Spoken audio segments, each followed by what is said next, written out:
पिचकारियां, गूंजे है सारा दिन कहानियां।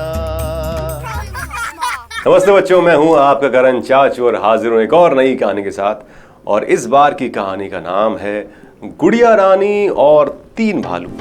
गोल्डी सुंदर वन के नए रेंजर साहब शमशेर सिंह की 8 साल की बेटी थी।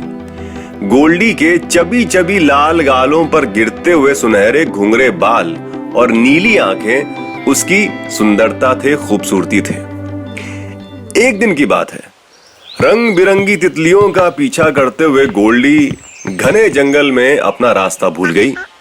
इधर उधर भटकने के बाद उसे एक सुंदर सा घर दिखा। गोल्डी बहुत थकी हुई थी, सो आराम करने के लिए उसने घर में दाखिल होने का फैसला किया। सो उसने दरवाजा धीरे से खोला और अंदर झांकने लगी। घर में कोई नहीं था, तो वो अंदर चली गई। भूख के मारे गोल्डी का बुरा हाल हो रहा था। वो डाइनिंग टेबल के पास गई। टेबल पर 3 अलग अलग साइज के बोल में सूप रखा था।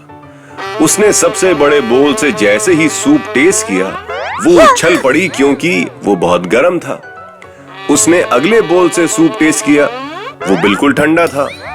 अब थी सबसे छोटे बोल की बारी। गोल्डी ने एक सिप लिया और आंखें मटकाते हुए बोली, हाँ यही है। और उसने पूरा बोल खत्म कर दिया। उसके बाद वो वहां रखे खिलौनों को उलट पलट कर देखने लगी और पूरे कमरे में उन खिलौनों को बिखेर दिया। फिर गोल्डी ने सोचा, चलो देखते हैं और क्या क्या है इस घर में। वो लिविंग रूम में गई और वहां उसने 3 कुर्सियां देखी। वो कुर्सी पर बैठी, पर वो उसके लिए बहुत बड़ी थी। उसके पांव जमीन को छू ही नहीं पा रहे थे। दूसरी कुर्सी भी कुछ ऐसी ही थी। गोल्डी उठकर सबसे छोटी कुर्सी पर जाकर बैठ गई। हाँ ये ठीक है। और अगले ही पल एक धम की आवाज हुई और गोल्डी जमीन पर आ गिरी क्योंकि चेयर टूट गई थी। गोल्डी तीसरे रूम में गई। वो था बेडरूम। वहां पर भी 3 बेड्स लगे हुए थे, पर दोनों बड़े बेड की बजाय उसे छोटा बेड ज्यादा पसंद आया और वो इतना थकी हुई थी कि उस पर लेटते ही वो सपनों में खो गई। कुछ देर बाद घर के मालिक आ गए। ये थे पापा भालू, मम्मी भालू और बेबी भालू चबी। जैसे ही भालू फैमिली डाइनिंग टेबल पर बैठे, चबी के बड़े बड़े आंसू निकलने लगे और वो बोला, मम्मा मेरा सूप कोई पी गया, अब मैं क्या करूं? मम्मा ने उसे चुप कराया और उसे अपना सूप दे दिया। फिर चबी लिविंग रूम में गया और अपनी टूटी चेयर को देखकर दहाड़ मार के रोने लगा। उसकी रोने की आवाज सुनते ही पापा भालू और मम्मी भालू दोनों दौड़ते दौड़ते हुए आए। चबी की चेयर टूटी पड़ी थी।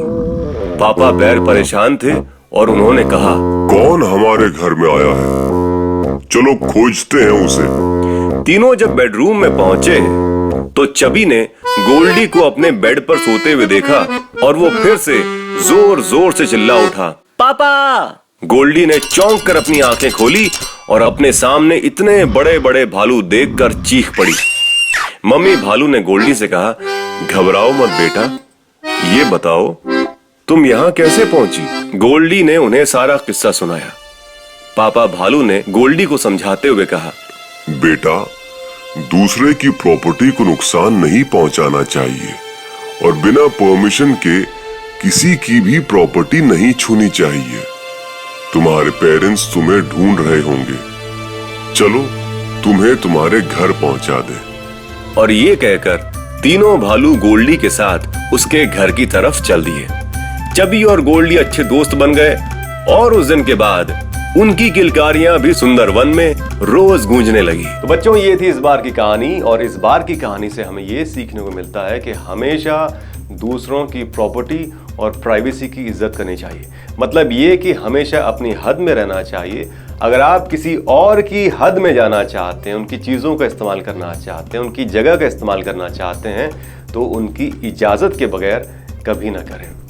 तो ये थी इस बार की कहानी से मिलने वाली सीख। इस बार की कहानी अगर आपको पसंद आई तो आप इसे लाइक कर सकते हैं, सब्सक्राइब कर सकते हैं, शेयर कर सकते हैं या अपने कमेंट्स छोड़ सकते हैं नीचे। और अब आप हमसे फेसबुक पर भी जुड़ सकते हैं क्योंकि अब हम वहां पर भी मौजूद हैं। और अब एक बार फिर मैं चाहूँगा आप सभी से इजाज़त, फिर से यहाँ मौजूद होने के लिए जहाँ पर कहानियाँ होंगी मेरी लेकिन दुनिया आपकी, किलकारियाँ।